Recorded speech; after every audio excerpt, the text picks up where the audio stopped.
Hello, everyone. Welcome to our Humanizing the Workplace workshop with Bradley Day of Placemaking 4G. My name is Beth McCormick, and I'm a regional business advisor who works with companies located in the Dartmouth and Eastern region of Halifax.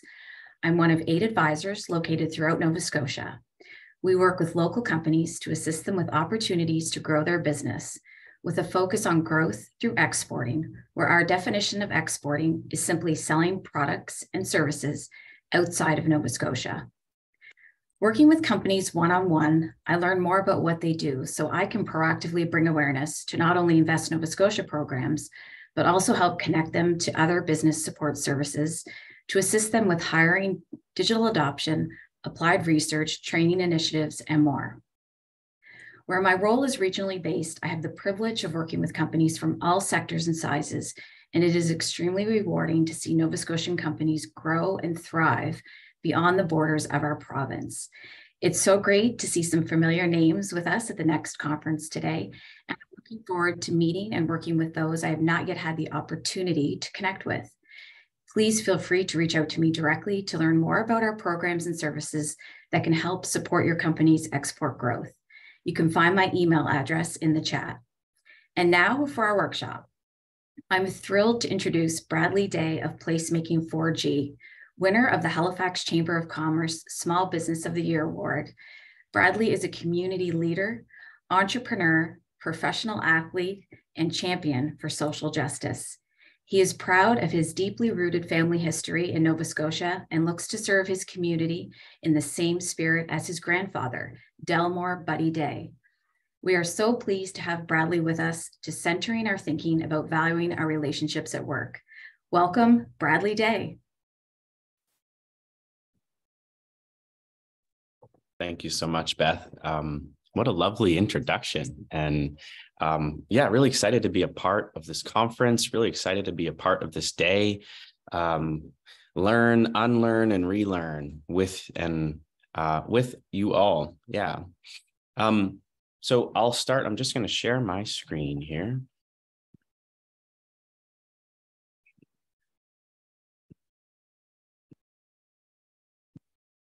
Everybody should be able to see that now, and I'll keep my chat function open so I can see folks checking in.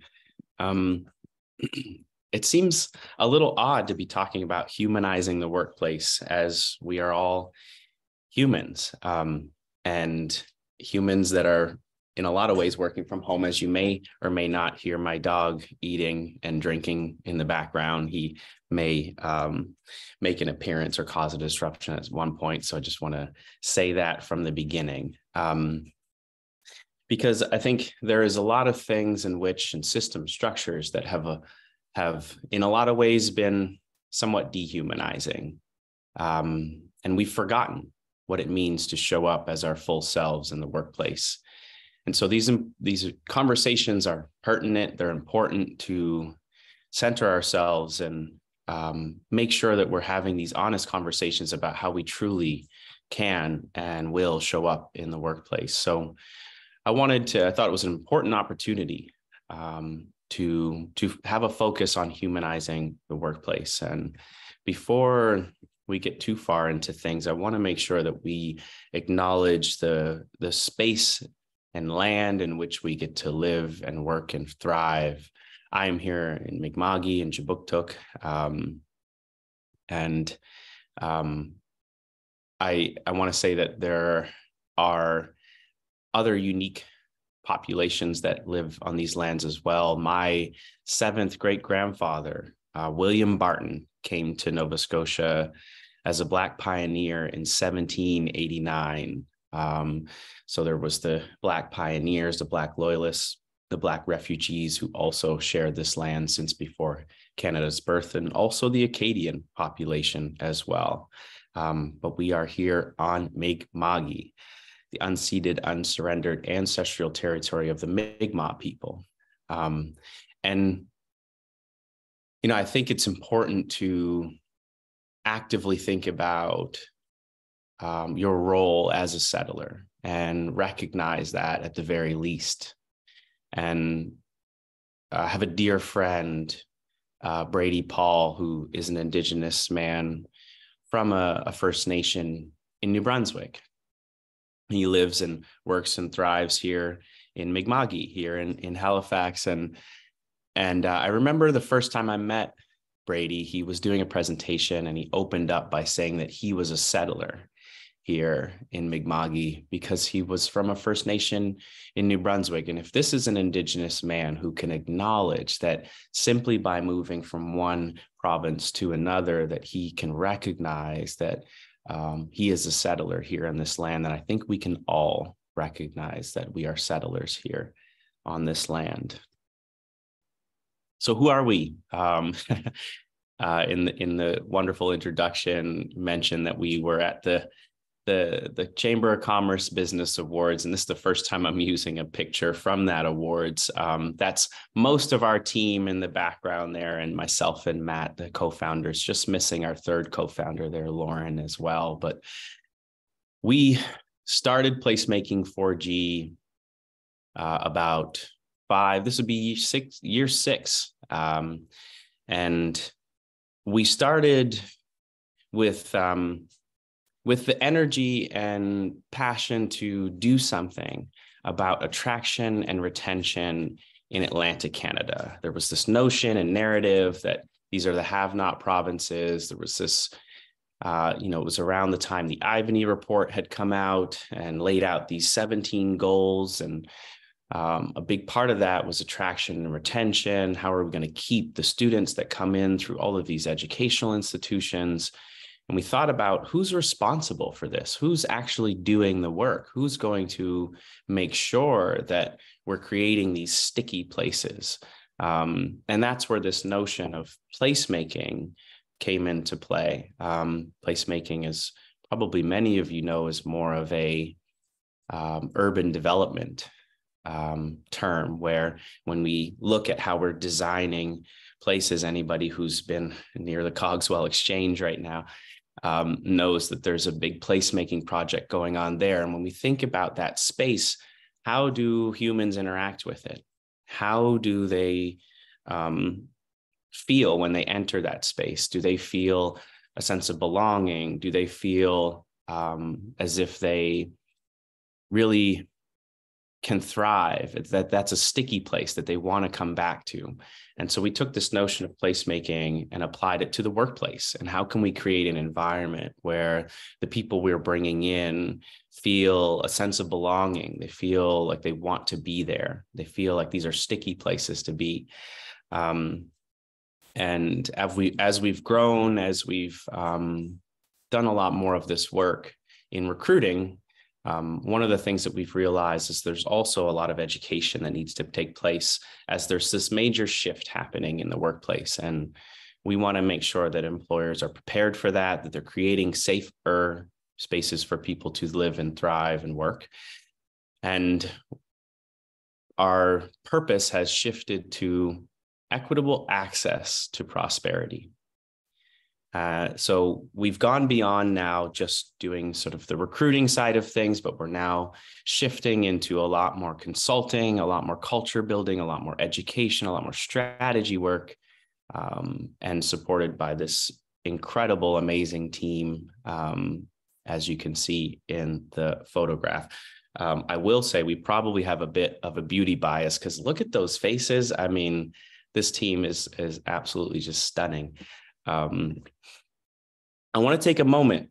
We've been on a lot of screens, and I want to take a moment of mindfulness to just reflect on that and check in with ourselves, check in with our bodies, check in with our mind and where we're at in this moment. So if you'll indulge with me this morning, I will invite you to sit up nice and tall in your chair with a nice straight spine. Plant your feet firmly on the ground in front of you.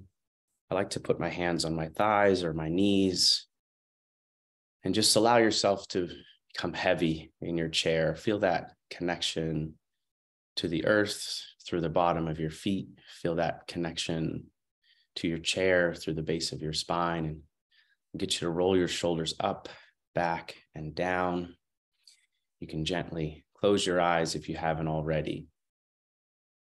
I'm just going to guide us through 3 deep breaths, in through the nose and out through the mouth.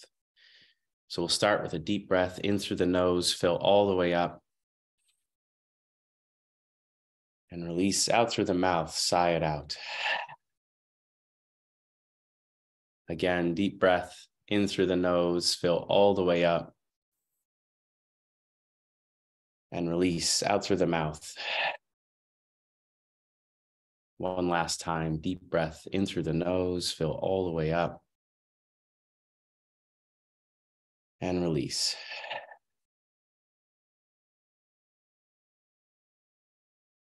It's nice to just have that moment of pause, moment of grounding. With your eyes remaining closed, I want you to think about the energy level that you're bringing to this today. From a scale of 1 to 10, how would you rate your attention today showing up to this? And I'll get you to even check in with the chat function. Actually, you can open your eyes, and once you've landed on a number, you could check in with your attention level today on a scale of 1 to 10, where you're sitting.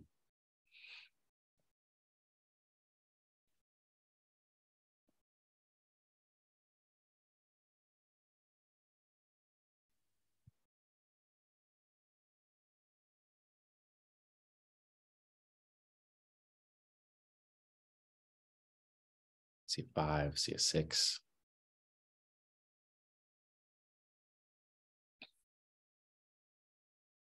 And even if you haven't checked in on the chat function, I hope you've checked in with yourself about where you're sitting from an attention standpoint. And what I would say is if you're below a 7, which is absolutely normal in these times, there's probably going to be a lot more attention and effort you'll need to make in order to be focused for this session, and that's totally fine. So just check in if you find yourself wandering or drifting to, did I send that email I was supposed to send? Or did I make that phone call I was supposed to? Did I feed the dog when I said I was going to?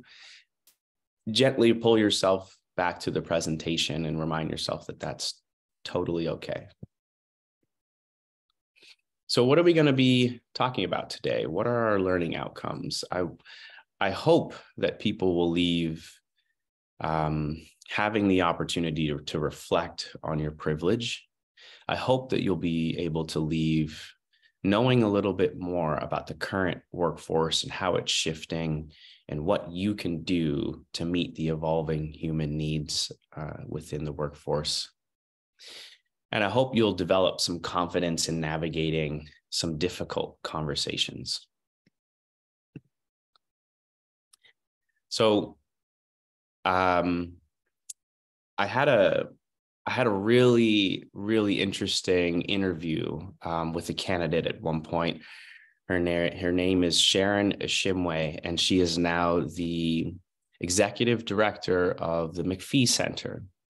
And during the interview, she had mentioned that there was this UK economics professor that talked about how the past of work was based on muscle, the now of work was based on brain, and the future of work was going to be about heart.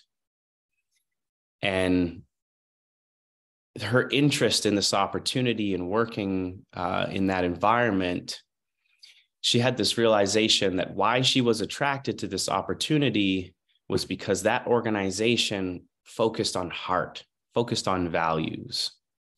And she said this during the interview, that she has felt for a long time that actually the now of work is heart, and not that this is a future state. And this opportunity in this organization gave her hope that that was actually the case. So what does this mean for us? I think when people have expressed what a sense of meaning and purpose means to them, it's been that people have said that they're 4 times more likely to love their jobs if they've found that sense of meaning and purpose at work.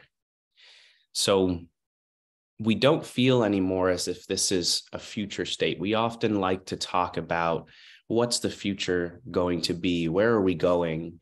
And often we don't recognize that that future is actually currently happening now. I had 9 interviews with candidates yesterday, and every single one of them had expressed how their purpose and their values and the way that they want to show up in the world needs to align with the organization that they're working for. Every single one of them. And this has actually been a dramatic shift from pre-pandemic to now. I remember having conversations, and this was a brand new concept to people. Candidates were starting to reconcile with this, but the great pause, the great resignation allowed people the space to think about what actually truly matters to me. And I'm noticing now that people have starting to figure that out, and they want to show up to spaces that actually allow for that to happen. So I don't necessarily think that the future of work is heart. I think that that is now.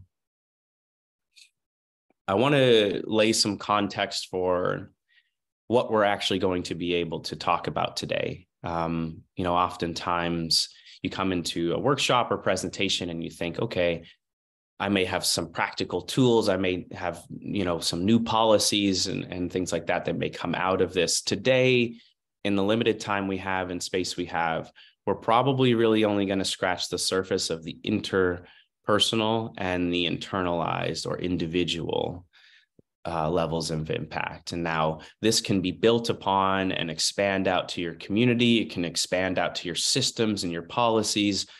But for now, it starts with the individual. It starts with the interpersonal.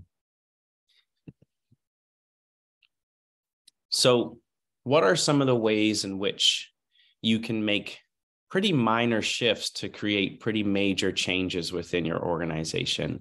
One of those is the language we use. Language is so important. And for a long time, especially when you think about the world of recruiting, one of the first things we did was get rid of this word fit.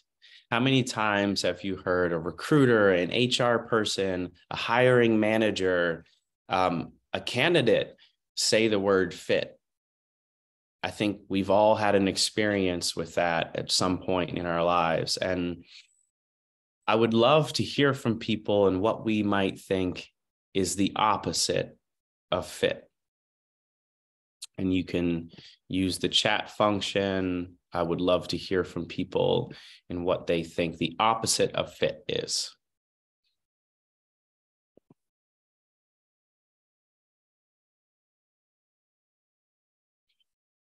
Compliment. Thank you, Julie. People often say unfit, disruptor.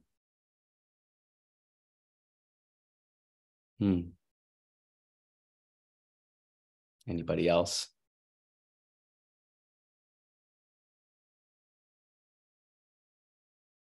Bad hire, unconventional.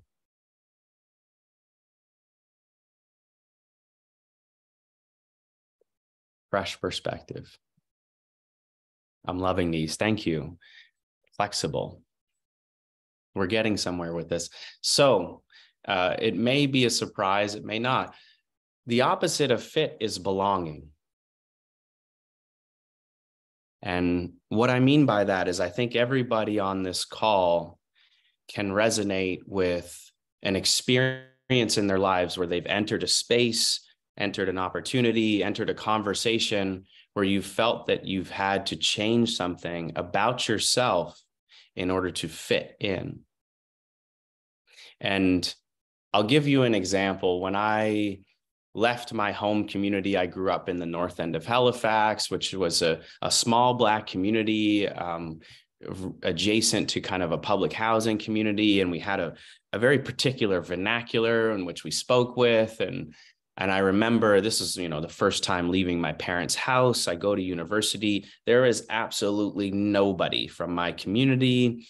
It's in Sackville, New Brunswick. It's a tiny school, Mount Allison, and most of the people there do not look like me, do not sound like me. And I just remember the isolation in which that felt like. And I remember the looks that I would get from profs when I would speak. I would talk to them about, a presentation. I would talk to them about an assignment. I would, raise my hand in class. And I just never really felt engaged by the profs. And I remember one time I was asked to do a presentation. This was when I was terrified. If I would lose sleep over presentations, it was not something I, wanted to do, felt comfortable doing. And so what I did was I kind of created this voice. I created this, I just heard everybody else around me speaking a certain way. I would listen to professors, you listen to the lectures and you hear how people talk and you're like, okay, I'm just going to emulate that. And basically I was acting. And I remember after that presentation, multiple people came up to me and congratulated me on how well I did. And this is now still how I present, how I have changed my voice in order to fit in. I didn't feel comfortable to be myself in that moment. And it has changed the way I talk. Now we have language for this now. It's called code switching. It's called So this is something at the time it was not being talked about at all.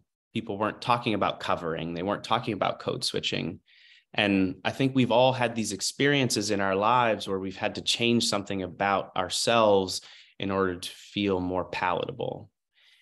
And so instead of using the language when it comes to recruiting specifically, instead of using the language fit, let's shift that language to contributor.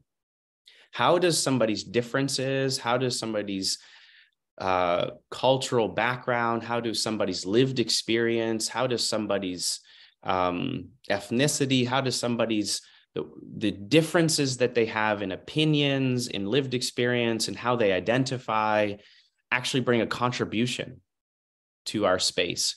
The danger of fit is that we're creating these environments of groupthink. We're creating these environments where the dominant culture, if you do anything outside of that, you're deemed negative, you're deemed that you don't belong, you're deemed, and it can be incredibly othering to people that step into that space. So I know what we mean really when we say fit is that we're looking for alignment. So let's just shift that language away from fit. And we want somebody who aligns with the culture, who aligns with the values, who cares about the same things that we care about deeply. But ultimately, we want them to bring fresh perspectives. We want them to bring different lived experiences. We want them to bring their full self. So whenever we use that language of fit, if somebody looks different, acts different, has a different religion, cultural background, is from a different country, they're not going to feel as if they belong. The other piece that I wanted to talk about in terms of language, how many people have heard the term microaggressions? I would say raise your hands, but I can't see any of you, which is somewhat uncomfortable. But I would assume that a lot of people may have heard the term microaggressions. If you haven't, it's also been like death by 1,000 cuts is another way of looking at it. There are these kind of belittling behaviors that people have experienced or felt from other people that have been in some way harmful. They're not necessarily always intentional, but the results of that have impacted people in quite serious ways. So we wanted to get away from, so for the past year and a half, we've been developing educational materials for a learning platform that is going to launch in the spring or summer. And one of the things we were looking at was this term microaggressions. It's a topic we wanted to talk about, but microaggressions did not seem like the right phrase, because what it did is it gives people permission that, oh, this is just micro. It's not like I'm actually having an impact on somebody. I didn't mean to have that impact. And, it was just a microaggression. It's not like it's really, being aggressive. And it almost gives you permission to just, sort of be aware of it, but continue to allow it to happen. And this didn't feel like it was something that made sense to us. So I think what really was happening was these were privileged aggressions. And I'll give credit to Margaret Schwartz, our wonderful communications lead, who came up with that term, privileged aggressions. And I'll tell you another story, because I like to do that. But I'll tell you another example about how this can show up. I played a lot of sports. I played, particularly football when I was a kid, and I played a bunch of things and played in that, meant that I navigated a lot of different communities. And I remember I was playing for a team where, the coach of that team lived in a wealthy neighborhood. They were affluent people, and his son was the quarterback, and they were the ones that were hosting our banquet at the end of the year, our awards at the end of the year. And I went to the awards. I was so excited. I've been looking forward to it for months. I was a good football player, so I knew I was taking home some hardware that day. And I was so excited. And I still remember this to this day. I showed up to the door and rang the doorbell, and the quarterback came out. He opened the door. And the first thing he said to me was, "Wow, those are really nice clothes. Like, how could you afford that?" And, if the tables were turned, and if I was to ask him that same question, there's no impact on that. It's not an aggression, because there's no privilege. I was not a wealthy child in a wealthy situation, but because there's this level of privilege held, coming from this, background that, comes from wealth, something, that same phrase in my direction is obviously quite harmful. And, I still remember that to this day. And I worked my butt off, mowing lawns and shoveling snow to make money to, make sure that I had, the things I wanted to have. And it just was one of those moments to me that the level of privilege in that statement is what makes it harmful. I could say that same thing. How could you afford those really nice clothes? He's standing in his, $1 million home, and his father bought the whole team uniforms. It's not an aggression at that point. So when we hold privilege, we have to be, and we all hold privilege. We have to be, conscious of how we show up and what we say, always. I wanted to go through a couple examples of how this shows up that, I've perpetuated myself for many, many years before realizing that these things were not okay to do. I didn't use this example much because I'm not a very organized person, but I think we've all had that moment where we've said something, like, say, the opposite of this. I might say, "Oh, I'm so ADD because I can't pay attention and focus on things, and I'm unorganized." And I'm not actually ADD or ADHD. I've not been diagnosed with that. And to say that is devaluating what other people are actually experiencing, what the realities of actually living with something like that is like.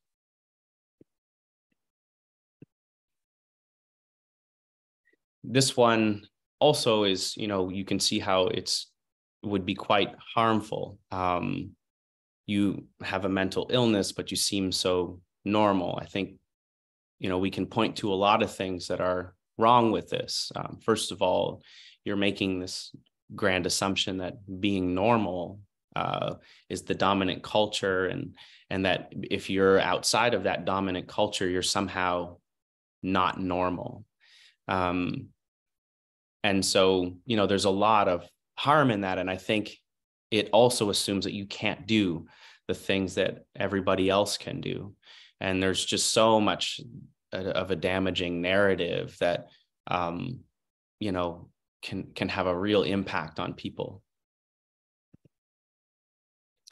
Your English is so good, you're so articulate.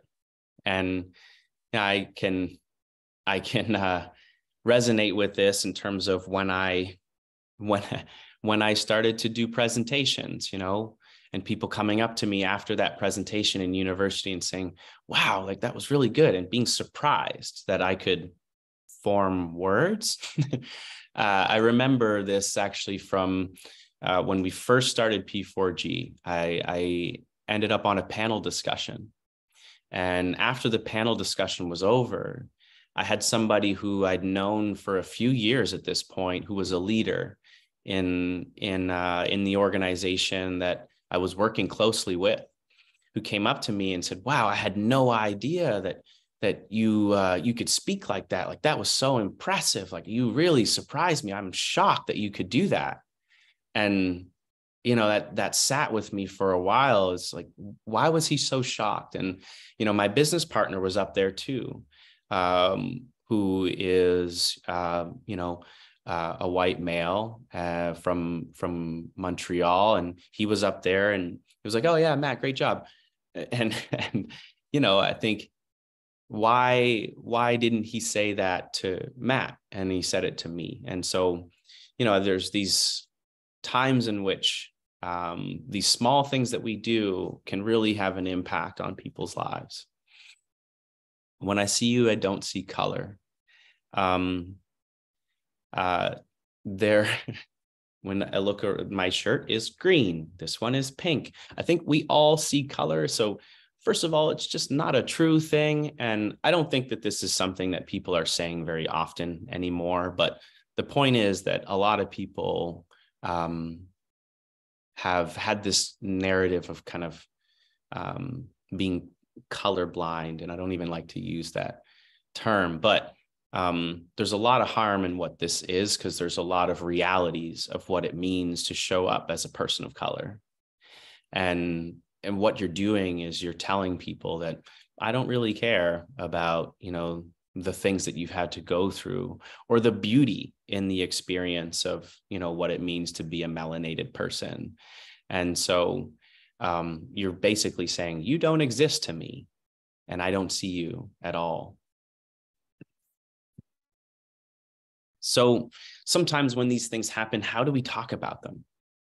How do we have these conversations? How do we work through these situations? If we start to bring in contributors into our organizations that have cultural differences, that look different, that have different backgrounds than us, different skill sets, lived experiences, perspectives, often this can create a bit of friction, which is good. And 50% of managers have cited that difficult conversations are the biggest challenge they face in their roles. And I agree. I mean, we've been in a leadership position for, this is year 6. And, some of the hard conversations, you don't want to have them. I, for one, have been guilty of pushing things back. And actually 34% of people in management positions have pushed back difficult conversations for at least a month. 25% have pushed them out for a year. So we avoid these confrontations, we avoid these difficult conversations. And there's been another Interact poll that was done recently that said that 69% of managers are often uncomfortable in having conversations with staff, often uncomfortable. So, why is it that I think, we have this level of empathy, and we don't really want to feel bad, and we want to make sure we're caring for people, but the most empathetic thing we can do is to have those hard conversations. So we're going to talk a little bit about healthy friction and how to lean in and into these conversations, because when we do have healthy friction, we can actually create a deepening of our relationship and a deepening of our sense of belonging. So what is healthy friction? When I say that word, what do I actually mean? I would love to hear from folks in the chat what comes up for you when I say the word healthy friction.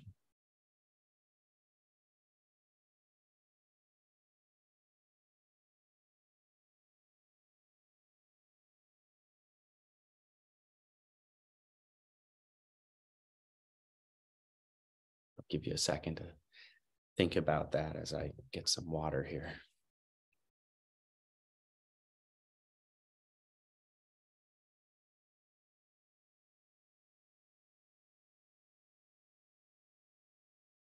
Diversity of needs instead of groupthink, trust to disagree, open conversations from both manager and direct reports, candor. Yeah, these are all really good, something that encourages one to think and learn together. Respectful conversations with different opinions. That is excellent. Yeah, so healthy friction, when we are in spaces where there is no friction, what does that look like? Somebody mentioned in the chat function groupthink. We often see these examples of like a major organization or industry, or let's say Starbucks, for example, does this marketing campaign, and you're like, how did that get through the levels of approval out into public to be that harmful of a narrative? And I guarantee you that was because of groupthink.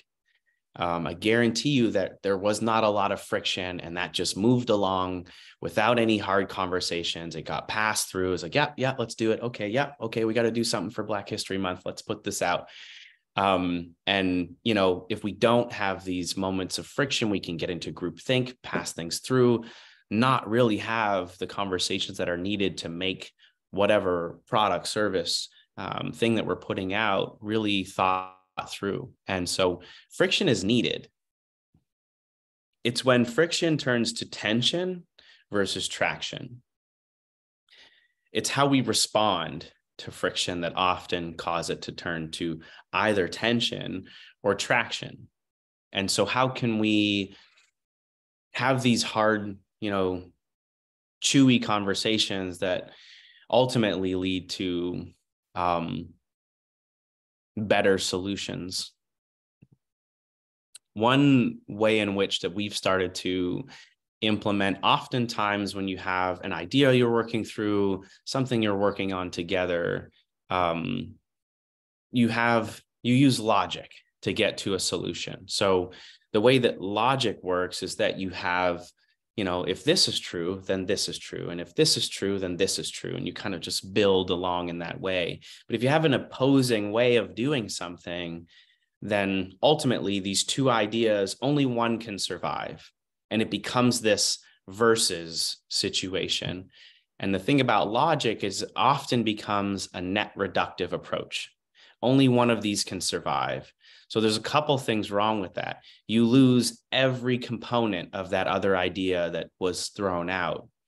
Also, you create a situation where somebody has to kind of conform or fit the idea of the other person, which then creates a dynamic between those two people that can be challenging. So how do we work through these things in a way that isn't net reductive? One of those is a way that I was listening to a podcast a few weeks ago and heard somebody talk about this trunk and branches idea, and it really stuck with me and instantly started to implement it. And the example that was given was the most polarized people in the States, Republicans and Democrats. If you put both of them in a room and told them to agree on something, you might never get anywhere. But if you told them to write down all of their ideas on a particular thing, if you told them here's a whiteboard, you on that side of the board write down every single way that you see healthcare in America. You write down every single way that you see healthcare in America. I guarantee you there's going to be a lot of things that you could circle on either side that they would have in common. That becomes your trunk. Now, these are the most polarized people in America, probably. And you can get people to agree on things and build out that foundation.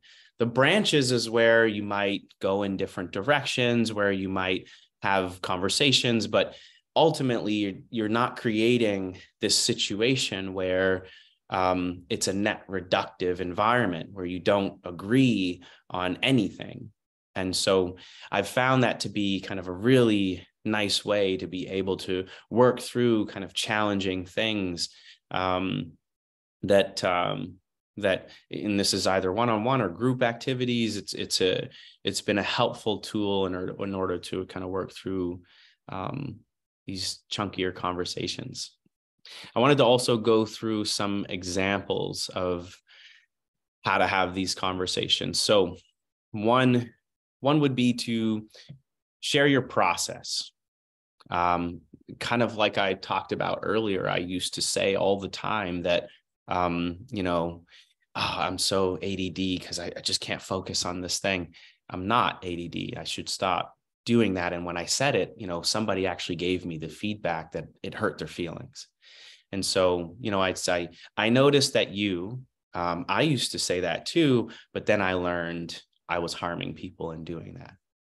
So separate the intent from the impact. Oftentimes, we'll almost attack somebody's personal character instead of really talking about, the thing that they did and focusing on that. So I know you didn't, because oftentimes people don't intend to hurt you or to say something out of line.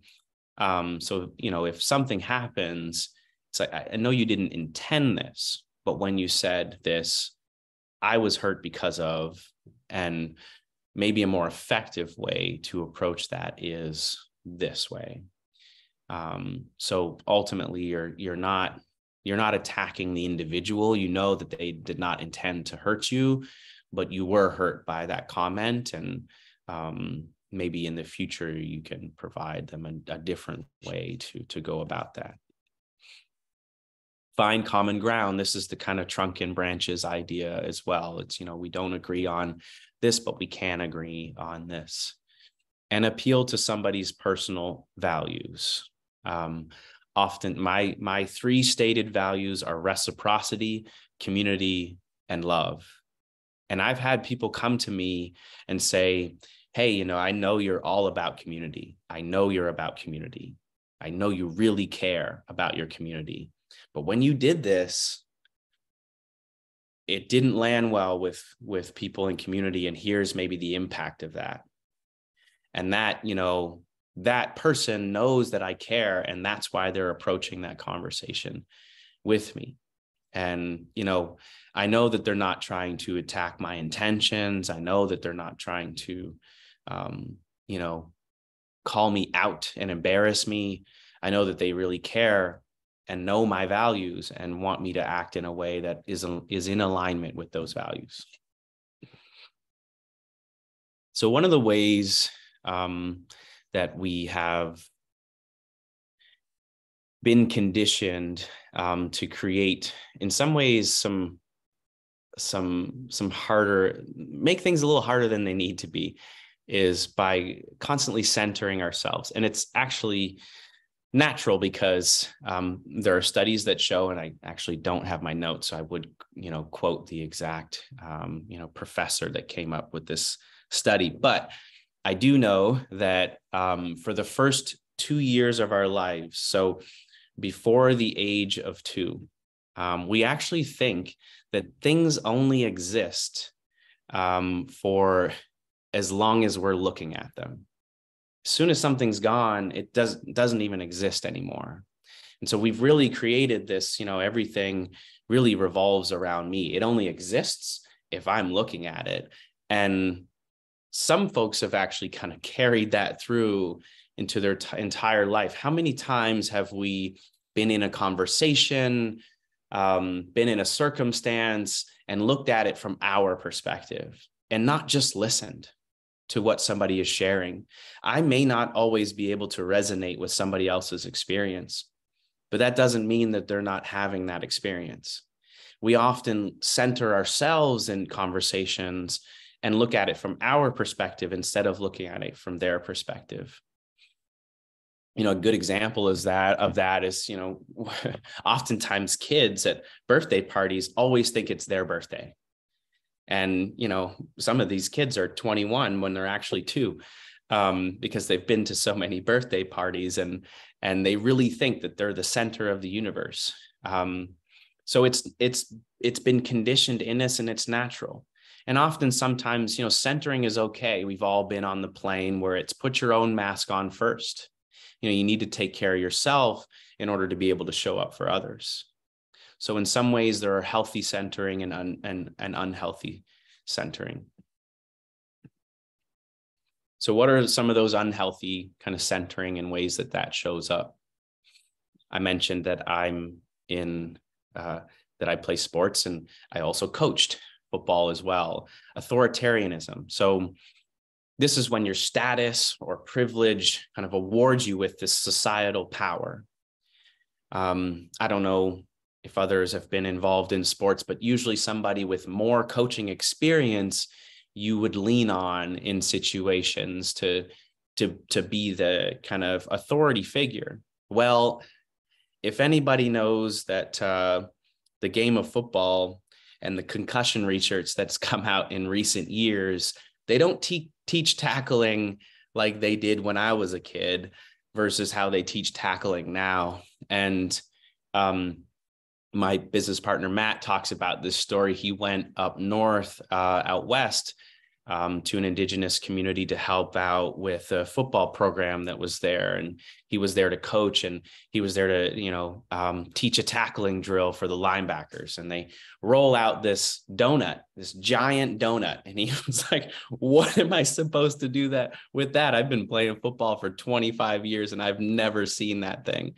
So it's just to say that, experience doesn't always award you with being right. And another example here is in, the healthcare system. A med student might be learning something that is brand new research that's just come out, and might, approach somebody who's been a doctor for a very long time. And you might get met with this notion of, well, I know best. I've been doing this for however many years. And so I think to just assume that because of your status or because of your power within society that you know best is one of the negative ways in which centering can show up. Another is defensiveness. I'm married, and I think if anybody who is in a relationship can resonate with that, as soon as it's you've been asked to do something and maybe you didn't do it, the immediate response that you go to is, well, you didn't take the garbage out when I asked you the other day. We go right to that thing that, points to the other person instead of just owning, you know what, I didn't do the dishes. I fell asleep on the couch. That's just the reality. I'm sorry. I'm going to go do those now. That defensiveness just causes so much tension and friction, and never really takes ownership of what you did and how you can make somebody just feel rejected.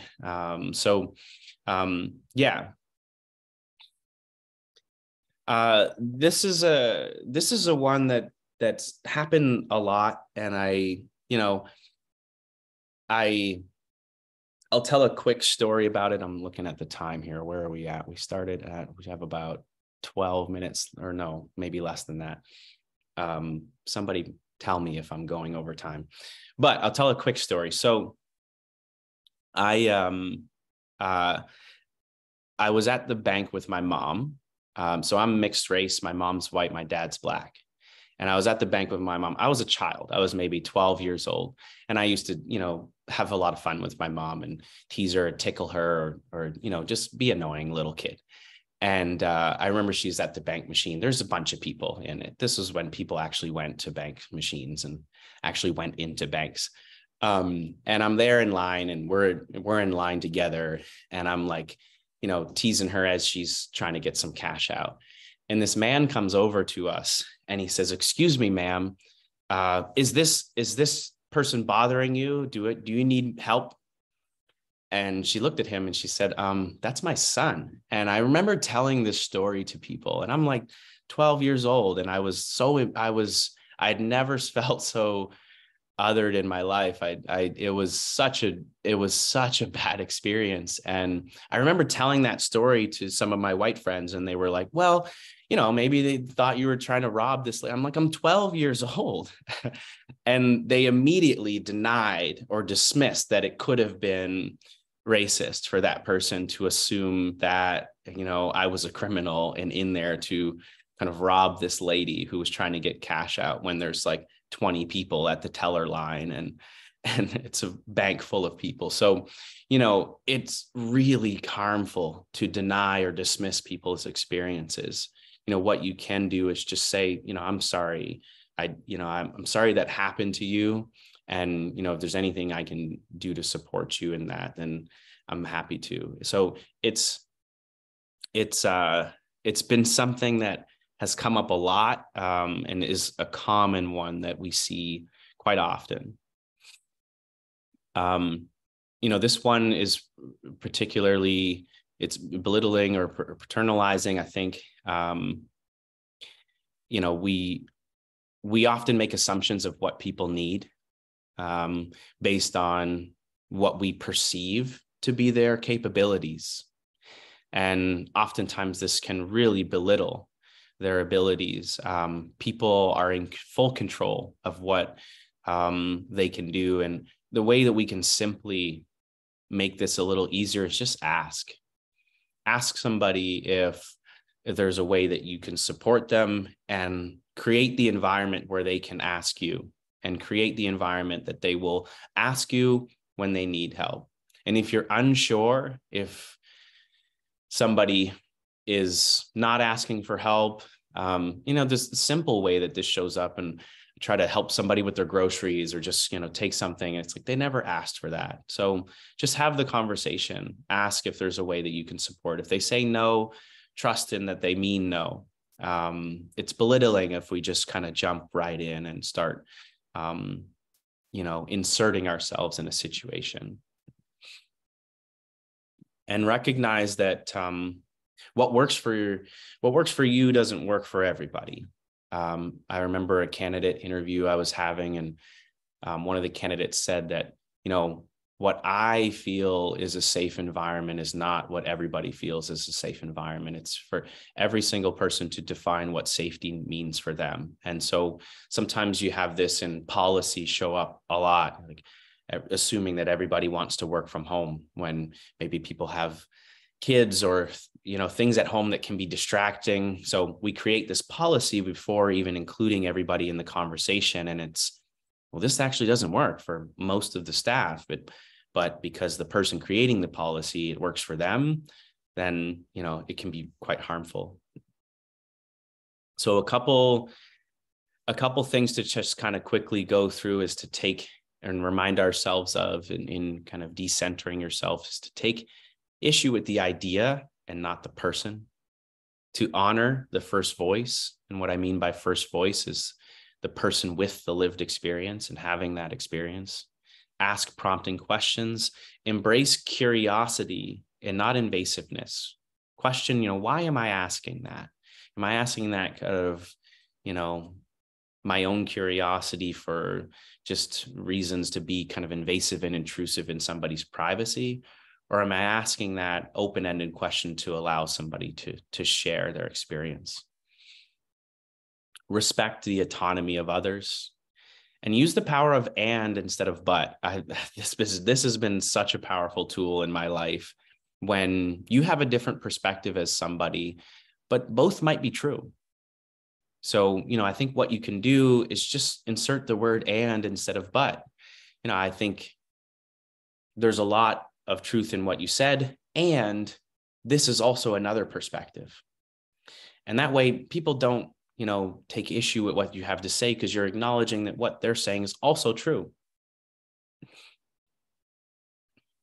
So creating a safe space it fosters comfort and security. And we need to go a step further and create brave spaces that encourage kind of a mutual learning and accountability. It's not enough to create a safe space if people still don't really feel brave enough to bring challenging conversations forward, if they're not willing, if they don't know that you're also willing to learn. Oftentimes we think that it's for our staff to learn things and that leadership, they're the all-knowing. So I'll skip over this. It just reminds us of a couple things that we already kind of went through today, but that's really everything, because I know we're at time now. So I just wanted to wrap up and thank everybody for their attention and time this morning.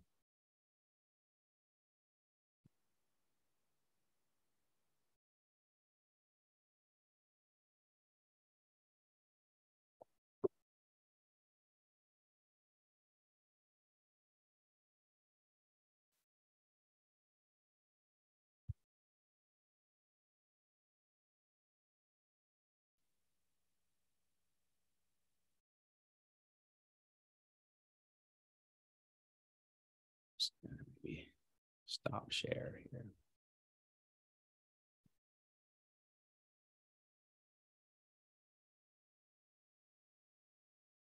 Thanks everybody for the comments in the chat function there. Really appreciate it.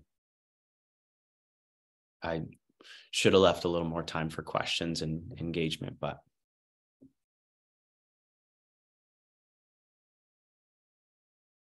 thanks, Carl.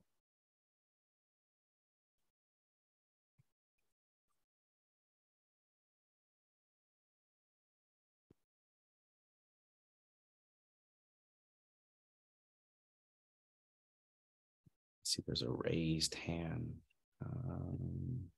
Is that a question that you have, Jess, or?